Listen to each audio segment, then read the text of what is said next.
qui vous a amené à travailler ensemble, messieurs? Alors, donc oui, ça s'est fait d'une manière assez naturelle en fait. C'est un ami en commun qui nous a présenté. Euh, en fait, moi je faisais des courts-métrages. Alex écrivait des scénarios et donc cet ami en commun a eu la bonne idée de nous mettre en relation.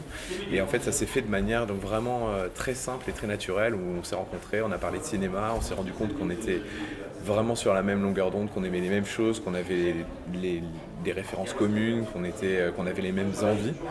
Alors quand on réalise un film de genre en France aujourd'hui, est-ce que c'est facile de trouver des fonds? Est-ce qu'il faut avoir beaucoup de relations? C'est une question de chance? Les relations, c'est simple, nous on n'en avait aucune.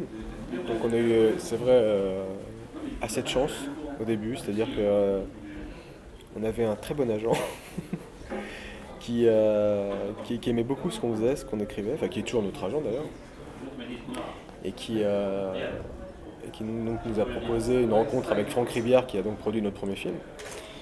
Et c'est vrai que c'est un petit monde en fait le cinéma d'horreur en France, que c'est un sous-genre, enfin un genre qui est plutôt qui n'est pas du tout estimé quoi. C'est-à-dire que c'est très difficile de trouver des financements pour faire ce genre de film, car évidemment le cinéma français est majoritairement financé par les chaînes de télévision qui comme ça achètent des films pour leur futur prime time.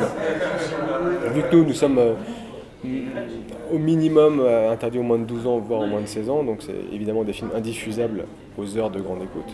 Donc les grandes chaînes ne mettent pas d'argent, à part Canal+, bien sûr. C'est-à-dire ça reste quand même des budgets très restreints et qui généralement ne dépassent pas les 2 millions d'euros. À l'intérieur, il a coûté combien? Un peu moins de 2 millions d'euros, comme nos 3 films qui ont coûté à peu près la même chose, quoi. C'est-à-dire que on a toujours eu les choses d'avancement entre guillemets, c'est-à-dire qu'il faudrait par exemple un grand succès public d'un film d'horreur français pour que les chaînes s'y intéressent et se disent peut-être pourquoi pas passer ce genre de film en prime time. C'est ce qui se passait, moi je me souviens quand j'avais 12 ans, à l'époque bénie de la 5, il y avait Les Accords du Diable à 20h50 le mardi soir, il passait Vendredi 13, il passait des purs films d'horreur et c'était à 20h30. Il passait The Thing de Carpenter, Halloween. Maintenant, pour voir ce genre de film, c'est sur les grilles de la TNT à minuit, 3h du mat. Nous, on continue et on l'a toujours dit, si on doit faire que des budgets à 2 millions toute notre vie, on sera ravis parce que mine de rien, on les tourne nos films. Donc c'est ce qui compte. Vous avez envie, et on en fait ce qu'on aime. Ouais. Dernière question, quel message souhaiteriez-vous adresser à tous ceux qui se battent pour la survie de ce festival?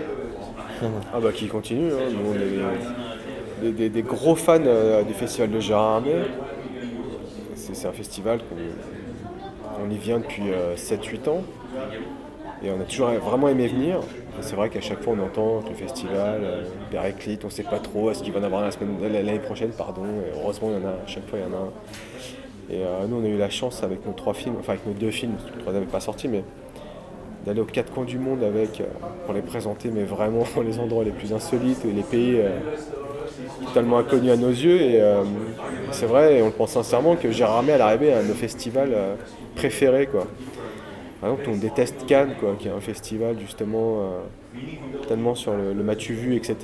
Et où les gens sont inaccessibles et se la racontent, alors que là, voilà, on est tous au grand hôtel, on est tous à la même enseigne, dans nos petits salons feutrés, tout le monde peut se parler, et ça, c'est ça qui est super, quoi. Le contact direct avec les gens, sans se faire chier, tu vois, sans se la jouer, sans... You, bah voilà. You à Cannes, elle vient voir Brad Pitt, je pense qu'elle va se prendre un coup de boule. Il va y avoir un petit garde du corps qui vont lui faire, mais You, non. Donc, alors que Brad Pitt serait à Gérard Armé, et You, elle a eu son autographe. Et c'est ça qu'on aime beaucoup à Gérard Armé. Mais au-delà de ça, je pense que le festival, je pense que c'est très important qu'il continue.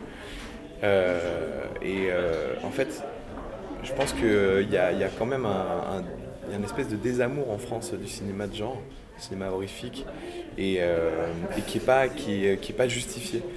Et donc je pense que le festival de Gérard Armé est quand même un des fers de lance de la médiatisation de ce cinéma qu'on aime et qu'on adore depuis notre plus tendre enfance.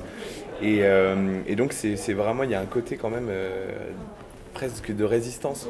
On est dans une société, dans un monde qui est de plus en plus cynique où les rêveurs ont de moins en moins leur place. Et qu'est-ce qui est plus représentatif que le cinéma fantastique pour illustrer justement la rêverie, quoi, l'imaginaire. Et donc je pense que c'est vraiment salutaire l'existence de Gérard Armé et qu'il faut absolument que ça perdure parce que c'est une bulle de liberté dans un monde qui est de plus en plus noir et qui laisse plus la place vraiment Au partage, il peut y en avoir. au partage aussi, ouais. Et donc non, c'est vraiment important. Comme disait Alex, c'est pour ça qu'on aime venir ici. On se sent en famille, on se sent entre nous. Et T'as vu là notre enfant d'ailleurs, notre fils caché.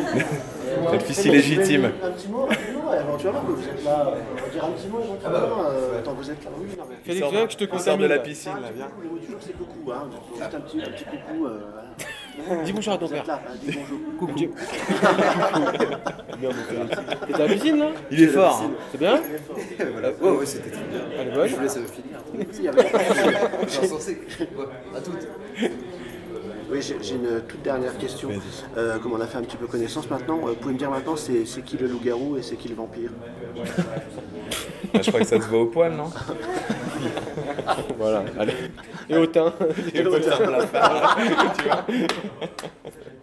Merci Voilà. beaucoup. Ah, bah, de Merci à rien. vous.